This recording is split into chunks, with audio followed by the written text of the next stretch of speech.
한음성으로 봉독하겠습니다. 시작. 오 주여, 주의 길을 내게 가르치시고 내 원수들로 인하여 나를 평탄한 길로 인도하소서. 나를 내 원수들의 뜻에 넘겨주지 마소서. 거짓 정인들과 잔인함을 토해내는 자들이 나를 치려고 일어났나이다. 내가 산자들의 땅에서 주의 선하심을 볼 줄을 믿지 아니하였으면 기진하였으리이다. 주를 바라며 크게 용기를 낼지어다. 그리하면 그분께서 내 마음을 강하게 하시리라. 내가 말하노니 주를 바랄지어다. 기도하겠습니다. 하나님, 오늘도 이 시간 말씀을 높이시고 말씀을 통해서 영광을 받아주시고 우리의 마음을 주님께로 이끌어 주옵소서. 주님께 이 모든 시간 부탁드리며 존귀하신 우리 주 예수님의 존함을 받들어 기도합나이다. 아멘. 앉으시겠습니다. 자, 제가 1절부터 6절까지는 환경의 두려움에도 불구하고 주 하나님께 대한 다윗의 확신에 대해서 말씀드렸습니다. 그리고 7절부터 10절까지는 패배의 두려움에도 주 하나님에 대한 다윗의 확신에 대해서 말씀을 드렸습니다. 오늘은 미래에 대한 두려움 가운데서도 두려움과 다윗의 기도에 대해서 말씀을 드리고 싶습니다. 자, 오늘 이 기도 내용은 또 시편 25편에도 가면 5절과 6절에서 주는 내 구원의 하나님이시오니 주의 진리로 나를 인도하시고 나를 가르치소서. 여기도 아까 11절에서도 나를 가르쳐서, 그렇죠? 인도하소서라고 하는데, 그리고 주의 진리로 나를 인도하시고 나를 가르치소서. 내가 종일 주를 바라나이다. 오 주여, 주의 친절한 긍휼과 주의 인자하심이 옛적부터 항상 있었사오니 그것들을 기억하소서. 동일한 이러한 내용의 소원을 25편 5절과 6절에서도 다윗은 기도하고 있습니다. 오늘 이 다윗은 미래에 대한 두려움 속에서 그가 하나님 앞에 구하는 것은 주님의 인도하심이었습니다. 11절과 12절에서 보듯이 첫째, 그는 방향을 인도해달라고 그럽니다. 방향. 여러분, 우리가 어떤 어려운 가운데 있을 때는 어디로 가야 할지, 무엇을 해야 될지 참 막막하기도 합니다. 우리에게 필요한 것은 어떤 방향을 가야 하는가 하는 것이 중요합니다. 주님의 그 길로 그는 다른 것이 아니었습니다. 자신이 원하는 길이 아니었고 주님의 길로, 이렇게 주의 길로 내게 가르치고 또 인도해달라고 그랬습니다. 평탄한 길로 인도해달라고 그랬습니다. 주님의 길을 가르쳐달라. 다윗이 가고자 하는 원하는 길이 아니라 하나님께서 원하시는 길을 가르쳐달라고 기도하고 있습니다. 그리고 또는 그는 평탄한 길로 인도해달라고 하면, 여기서 평탄하리라는 것은 쉽고 편안한 길을 말하는 게 아니라, 여기서 평탄한 길이라는 것은 미끄러지거나 실족하지 않고 또 적들의 이러한 음모와 횡포의 위험에서 벗어난 안전한 길을 말합니다. 쉽고 편한 길이 아니고 실족하거나 미끄러지지 않도록, 적들의 이러한 음모와 적들이 파놓은 그 함정에 빠지지 않도록 그런 평탄한 길로 인도해 달라는 것입니다. 보면 우리는 기도할 때 제가 말씀드렸지만 너무 이기적이에요. 기도를 보면 자꾸 편한 길, 또 자기들이 원하는 길, 그걸 하나님 앞에 고집합니다. 우리 그리스도인은 그런 기도를 하면 안 돼요. 때로는 우리가 물론 악으로부터 지켜들고 보호해달라고 기도하지만 편한 길을 위해서 기도하는 게 아니에요. 주님의 길을 위해서, 아까 평탄한 적의 위험에 빠지지 않고 적의 함정에 빠지지 않고 미끄러지거나 영적으로 미끄러지거나 실족하지 않는 그 길을 위해서 기도해야 돼요. 그런 이기적인 기도를 하니까 시험이 오면 견디지를 못하는 거예요. 그리고 주님의 기도 응답을 기대하기도 어려워요. 두 번째로 그가 주님 앞에 또 인도하신 가운데 기도하는 것은 또 구출해 달라는 것입니다. 12절에 구출해 달라는 것입니다. 내 원수들의 뜻에 넘겨주지 마소서라고 말합니다. 원수들의 뜻으로부터 구출해 달라는 거예요. 그냥 원수뿐 아니라 원수들이 뜻하는 그 뜻으로부터 구출해 달라고 합니다. 또 두 번째는 그는 뭐라고 그랬습니까? 거짓 정인들과 잔인함을 토해내는 자들이라고 그러는데, 다시 말해서 원수들의 입, 말하는 그 입으로부터 말로부터 나를 구출해달라는 것입니다. 여러분, 사람을 성가시게 하는 게요, 꼭 적들이 나를 쳐서 공격하고 나를 포로로 만드는 게 나를 힘들게 만드는 게 아니에요. 원수들이 나를 비난하는 것, 원수들이 나에 대해서 거짓 증인하는 것, 원수들이 나에서 모함하는 것, 원수들이 또한 나를 뒤에서 험담하는 것, 이런 것들이 우리의 마음을 찢어놓고, 왜? 사실이 아닌데 그걸 거짓으로 자꾸 나를 모함하고 오해하고 또 나를 비난할 때 이런 마음이 괴롭지 않겠습니까? 그런데 다윗의 기도는 뭐예요?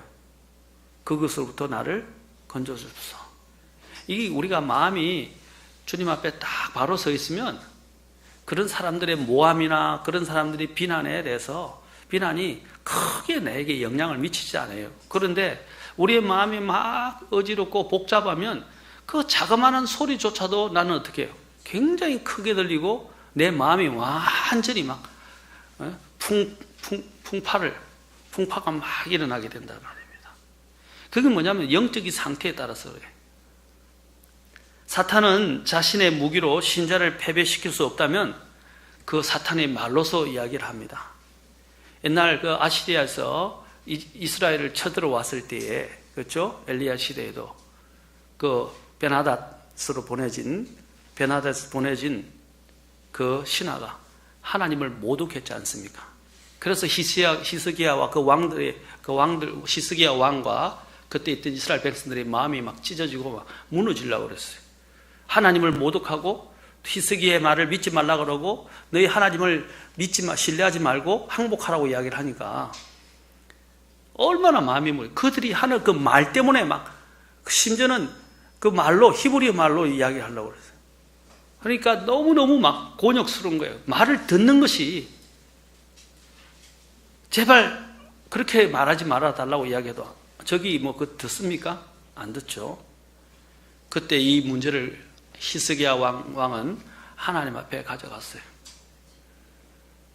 사랑하는 성도 여러분, 우리가 이렇게 대체적으로 먼저 사람들이 전쟁에서 실패하게 되는 것은 적들이 와서 전략에 의해서 실패하는 경우도 있지만 그들이 소문들을 막 퍼뜨려서 내분이 일어나게 만드는 겁니다. 여러분, 북한이 제일 싫어하는 게 뭘 것 같아요? 북한이 제일 원하는 게 뭘 것 같아요? 옛날 우리나라가 왜 망하게 됐죠? 외부 적 때문에 망한 것보다는요, 내분이 일어나서 망했어요. 적들이 올 때 마음이 하나 되면, 뭉치면, 그리고 우리나라가 하나가 되면 그 적들을 처벌을 쓸 수 있는데 내분이 일어나니까 힘을 내지를 못하는 거예요. 마찬가지 지금 이 시대 우리 정치를 보세요. 지금 얼마나 내홍을 겪고 있어요.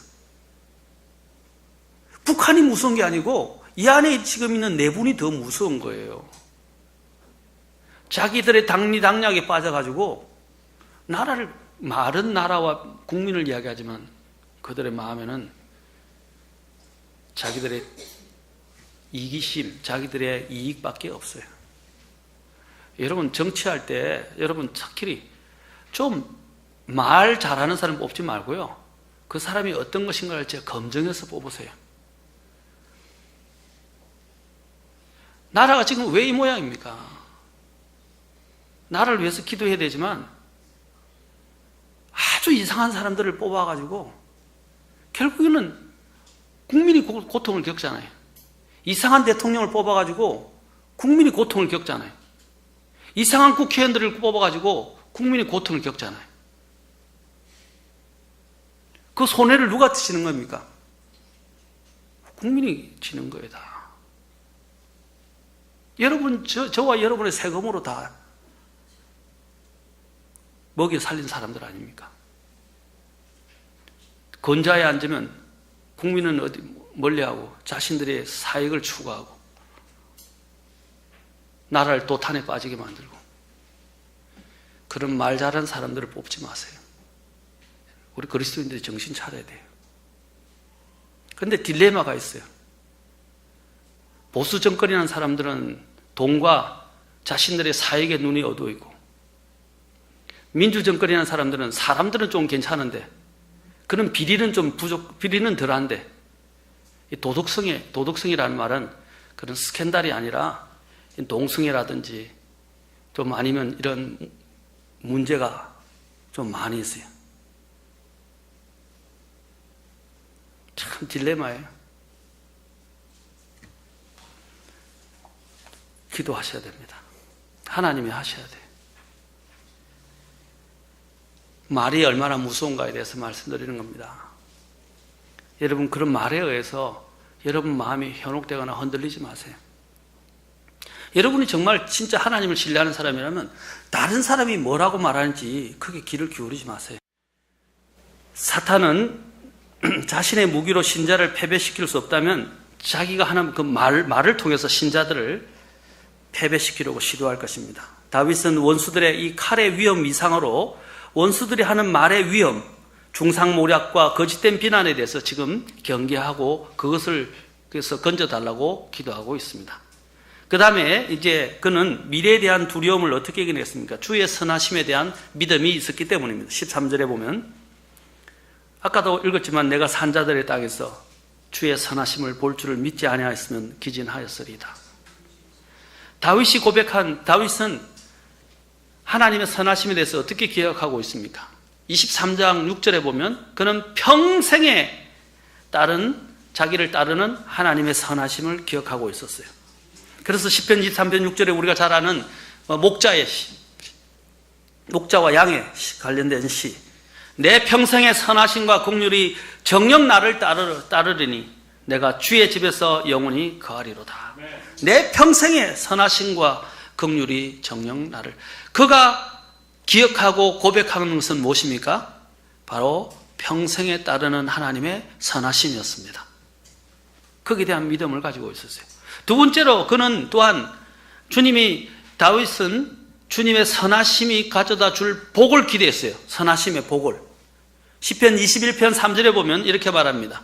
주께서 선하심의 복들을 가지고 그보다 앞서 가시며 순금 왕관을 그의 머리에 씌워 주시나이다.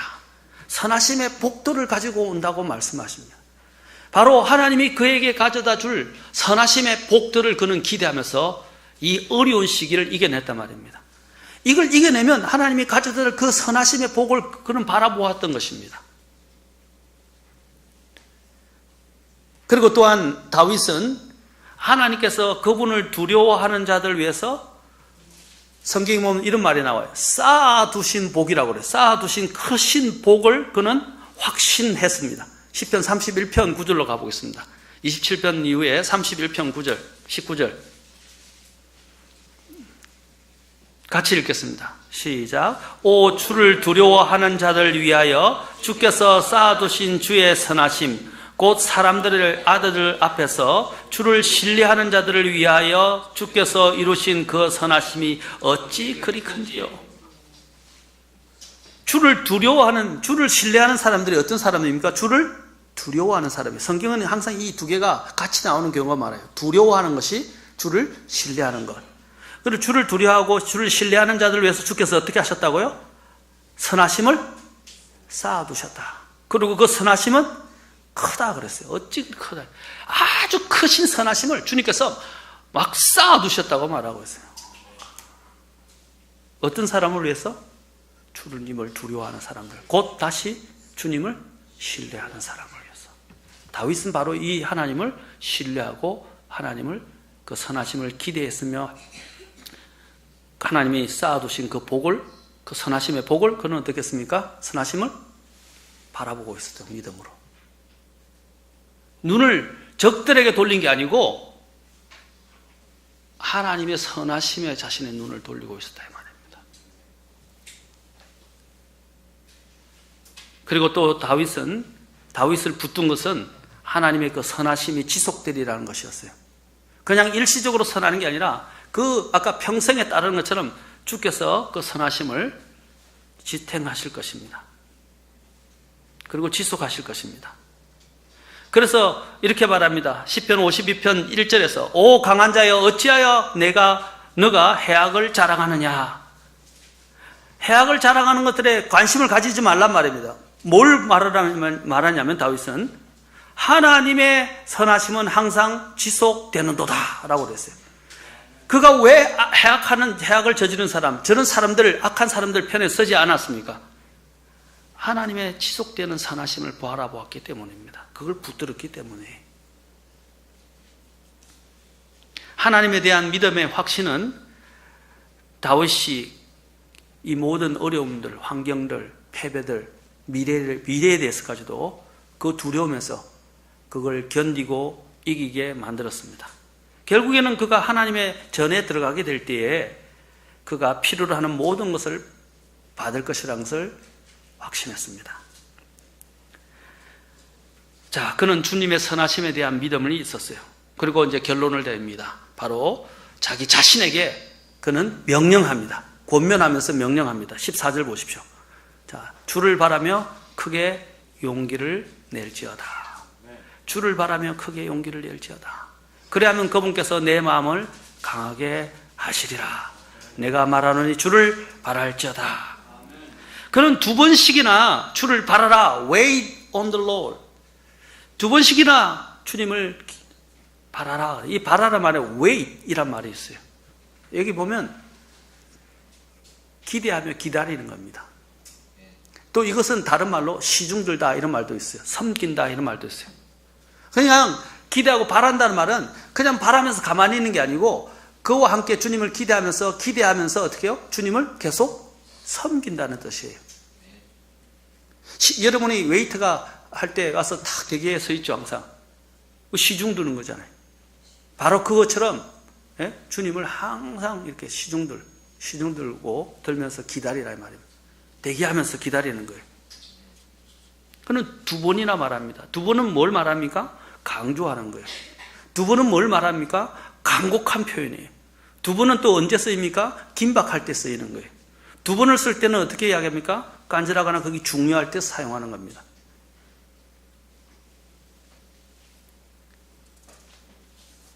이 영어에서 wait이라는 단어가 있는데 기다린다라고 아까 얘기 나왔는데 그는 섬긴다는 뜻을 갖고 있고 또 뿐만 아니라 이 wait이라는 단어는 하나님 앞에서 그걸 기대하는 것까지 포함합니다.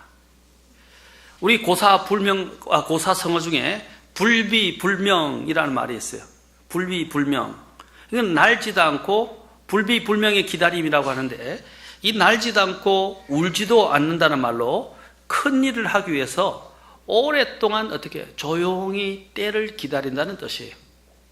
참 좋은 말이죠. 불비불명. 안일불자, 날비자, 안일불자, 울명자예요. 큰 일을 위해서 오랫동안 조용히 때를 기다린다는 거예요.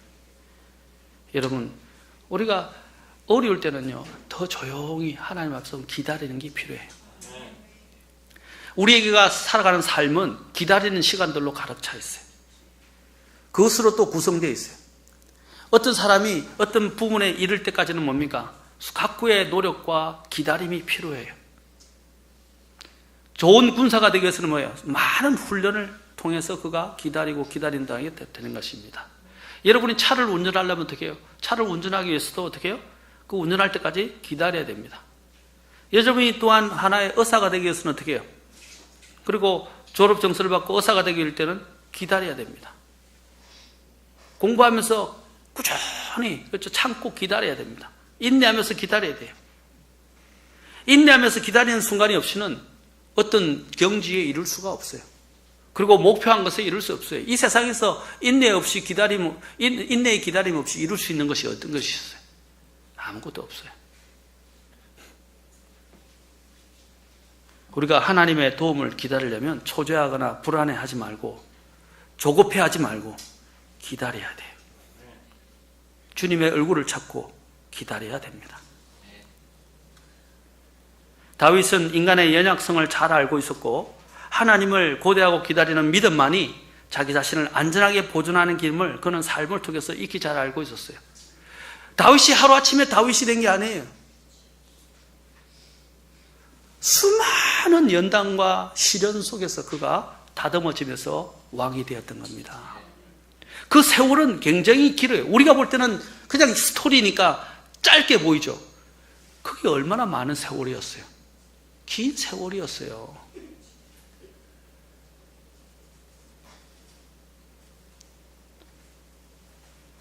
우리도 기다릴 필요가 있습니다. 그래서 다윗 이사야서 28장 16절에서는 말합니다. 보라, 내가 한 돌을 시온에 두어 기초로 삼으리니 곧 단련한 돌이요 보배로운 모퉁이 돌이며 견고한 기초로다. 믿는 자는 다급하지 아니하리로다 그랬어요. 믿는 자는 어떻게 한다고요? 다급하지 않는다 그랬어요. 우리가 일을 그르치는 것의 가장 큰 문제는 늘 초조해하고 불안해하고 다급하기 때문에 성급했어요. 성급하게 판단하고 성급하게 막 서둘러서 주님보다 앞서가고. 그래서 제가 참 좋아하는 찬송입니다. 찬송 물론 복음송이지만 우리도 잘 부르잖아요. 주님의 시간에 그의 뜻 이루어지리 기다려. 하루하루 살 동안 주님 인도하시리. 주님의 뜻 이룰 때까지 기다려 그때를 그의 뜻 이루어지리 기다려. 주의 뜻 이루어질 때 우리들의 모든 것 아름답게 변하리 기다려. 참 가사가 참 은혜로운 것 같아요. 주님의 뜻을 이룰 때까지, 주님의 시간에 그 주님의 뜻이 이루어질 때까지 기다려라 이 말이에요. 하루하루 살면서 주님 인도하실 것이니까 그 뜻이 이루어질 때까지 기다려요.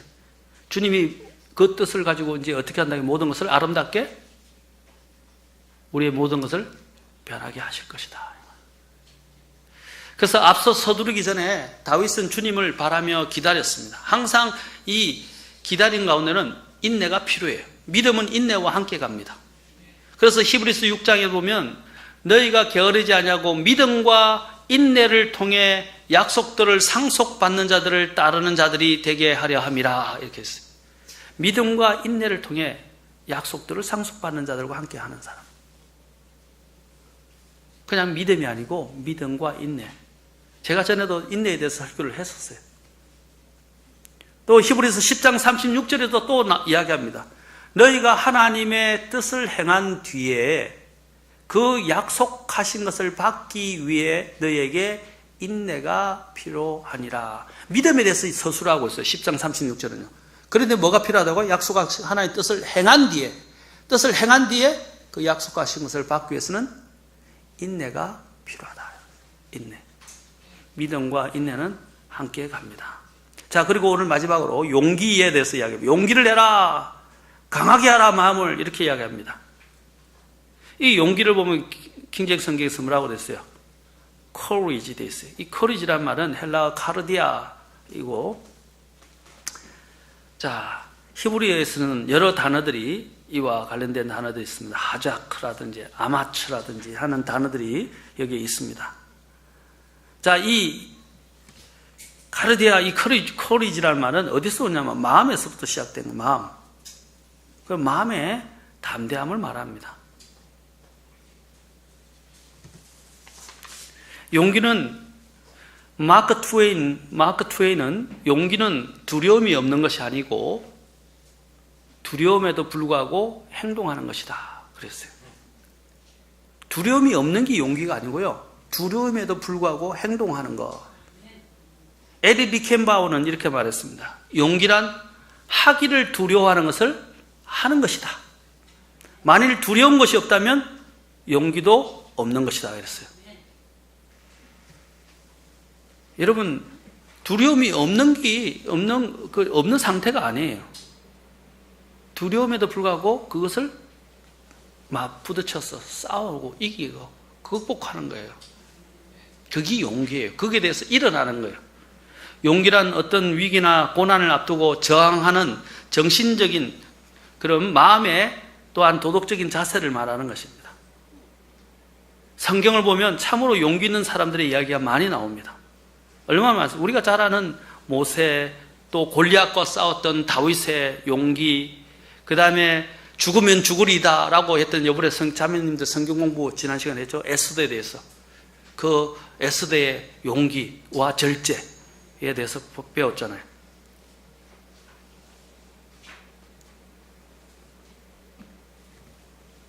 또 사내들인 공회 앞에서 말씀을 위협에도 불구하고 담대하게 선포했던 베드로, 돌에 맞아 죽어가면서도 평안한 가운데서 주님을 선포했던 스데반이라든지, 그 외에 수많은 주님을 따르는 사람들과 우리의 베프티스트 선조들이, 침례교 선조들이 적에 의한 특히 캐톨릭과 개신교들의 모함에도 불구하고 그들은 믿음을 지키면서 의연하게 주님을 부인하지 않고 죽어갔습니다.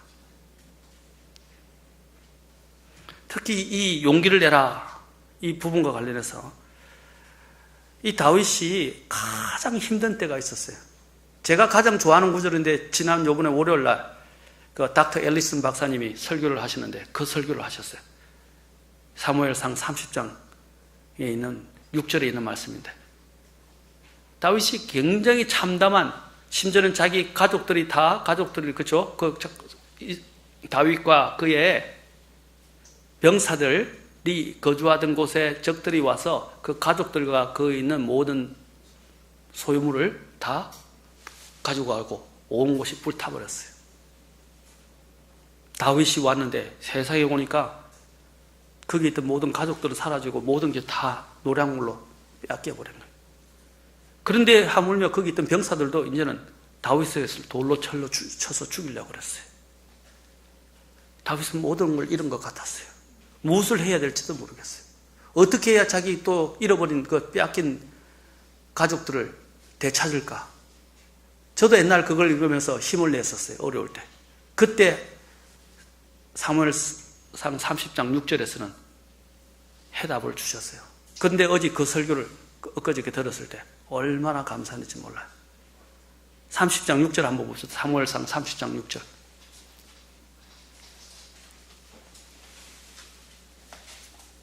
시편 지고 계시고 사무엘상 30장 6절.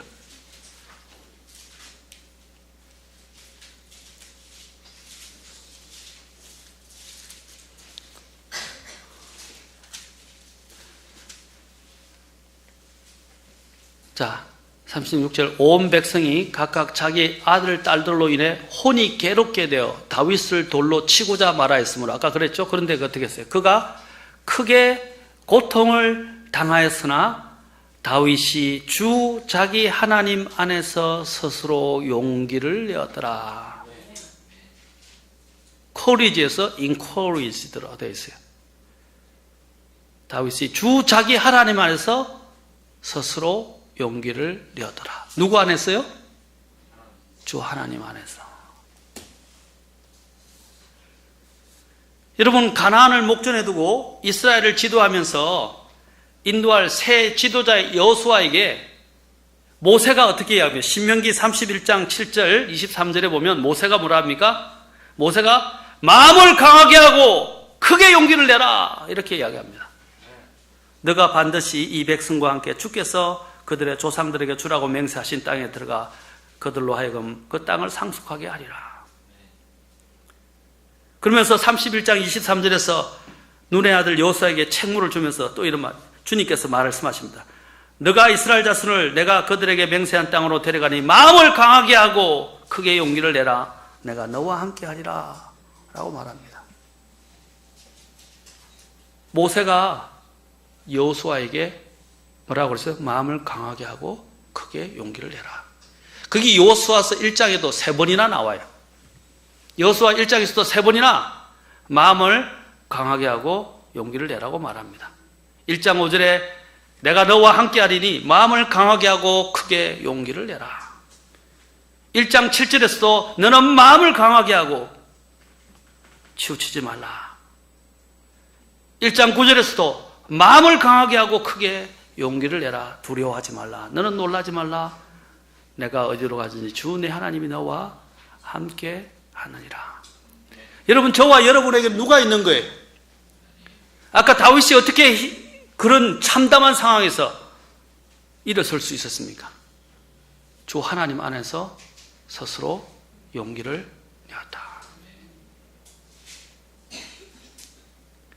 제발 하나님이 없는 사람처럼, 이 세상이 다 꺼져가는 사람처럼, 아무 소망이 없는 것처럼 우리 그리스도인들은 그렇게 살지 말기를 바랍니다.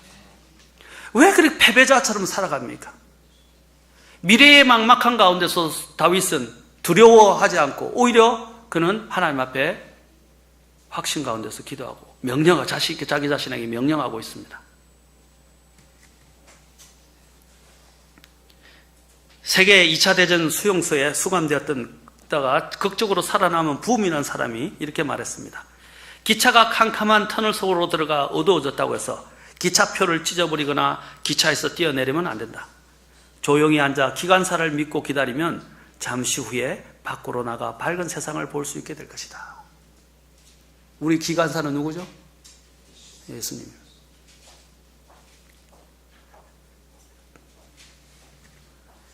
온갖 공포와 두려움과 절망과 실패가 나를 에워선다 할지라도, 심지어는 불확실한 미래가 나를 에워선다 할지라도 인생을 포기하거나 중단해서는 안 된다는 겁니다. 그 일로 목숨을 끊어서도 안 돼요. 다윗은 어떤 공포도 두려워하지 않은 이유는 바로 하나님이 나와 함께 하시고 자기 자신에게 하나님을 믿는 믿음 가운데서 어떻게 해요? 주를 바라며 크게 용기를 낼지어다. 내 마음을 그분께서 강하게 하시리라 라는 그 말씀. 그러면서 계속 두 번이나 주를 바랄지어다 라고 말한 거예요. 마틴 루터가 1517년 종교개혁의 기시를 들고 교황과 그 추종 세력들이 마틴 루터를 죽이려고 했어요. 그러나 루터는 뭡니까? 하나님께서 나와 함께하고 내 편이라는 그런 믿음으로 그런 위협과 죽음의 공포를 두려워하지 않아서 어떻게 종교개혁을 횃불을 그는 지폈던 것입니다. 그때 그가 95개제 반박문을 붙이고 난 다음부터 피신하고 어려운 가운데 있으면서 그가 나중에 지었던 시가 뭐죠? 우리가 아는 내 주는 강한 성이요 방패와 병기 대신, 그렇지? 그거 해요. 원수가 어떻게 한다 할지라도. 그 시편이 거기서 그냥 나온 게 아니야. 그가 어려울 때 주님 앞에서 기도하고 신뢰하면서 이 시가 나온 거예요. 그리고 이것이 우리의 오늘 찬송으로 불려지고 있는 겁니다. 여러분, 이 시대를 살아갈 때 우리에게 필요한 것은 용기입니다. 사람들이 너무 용기가 없어요. 아까도 용기에 대해서 말했잖아요. 두려움이 없는 상태가 아니라 두려움을 맞붙어서 이기는 거예요. 싸우는 것입니다. 용기가 없이는 하나님의 위대한 일을 할 수도 없습니다. 위기를 당했을 때는 더더욱 용기가 필요합니다. 모든 일을 하는 데는 용기가 필요합니다. 전쟁에서나 어떤 사업을 개시하거나 심지어는 낯선 여행을 떠날 때 우리 애가 또 뭐 타지에 떠난다 그러니까 굉장히 두려운가 봐요. 저도 어떤 모험을 하거나 뭔가 할 때 두려워요. 안 해보던 걸 해야 되니까. 사람은요, 안주하기 시작하면 발전도 없고 점점 더 오히려 더 그 사람을 약하게 만듭니다. 도전해야 돼요. 비록 좀 막막하게 보여도 하게 되면 길이 나와요. 용기를 가지고 나아가는 사람에게는 길이 보이기 시작해요. 처음에는 아무것도 안 보이는 것 같아요. 그런데 해보기 시작하면 길들이 생기게 돼요. 모험에 도전할 때도 용기가 필요합니다. 특히 어려움이 있을 때 우리는 부정적 시각을 가지기 쉬워요. 자포자기하고 의심이 들고 두려움이 밀려옵니다. 그러면서 이런 말합니다. 너는 안 될 거야. 못할 거야. 역부족이야. 과연 내가 할 수 있을까? 하나님 안에서도 그래요. 성도들이. 내가 할 수 있을까? 제가 면하던 우리 하은이한테도 항상 자신감을 가지라. 하나님 앞에서. 용기를 가져라. 항상 제가 자주 이야기합니다. 내가 그분에 대한 신뢰의 믿음이 있고 내가 그분의 길에 있으며 주님께 구하고 그분의 선하심을 확신한다면 우리는 도전하십시오. 그리고 응대하십시오. 부딪히십시오. 그리고 내 자신에게 이렇게 말합시오. 오늘 다윗이 자기에게 이야기한 것처럼 주를 바라며 크게 용기를 낼지어다. 킹제임 성경에 보면 여기 보면 그 나중에 보면 이제 여기 자기 자신에게 이야기하는 거예요. 자기 자신에게. 하나님께서는 고난과 역경과 어려운 상황 가운데서도 그분을 두려워하고 그분의 길 안에서 걷는 자와 함께 하시며 그리고 약속을 주시며 힘을 주시는 분이십니다. 앞에도 나왔죠. 그분은 나를 돕는 분이십니다. 성경에는 우리에게 이런 용기를 내라는 명령이 굉장히 많이 나와요. 시편 31편 24절만 읽고 마치겠습니다. 오늘 31편 24절. 자, 오늘 설교의 제목이 뭐였죠? 설교에 물론 시편 27편이지만 주를 두려워하면, 그렇죠? 두려워하지 말고 주를 신뢰하는 부분에 대해서 이야기하면서 오늘은 미래의 두려움에 대해서도, 그렇죠? 이제 용기를 내라는 거예요. 원래 다윗의 기도인데 그 다윗의 기도가 뭐예요? 용기를 내라. 24절 읽겠습니다. 시작. 주께 소망을 둔 모든 자들아, 너희는 크게 용기를 내라. 그분께서 너희 마음을 강하게 하시리로다. 아멘. 일어서시겠습니다.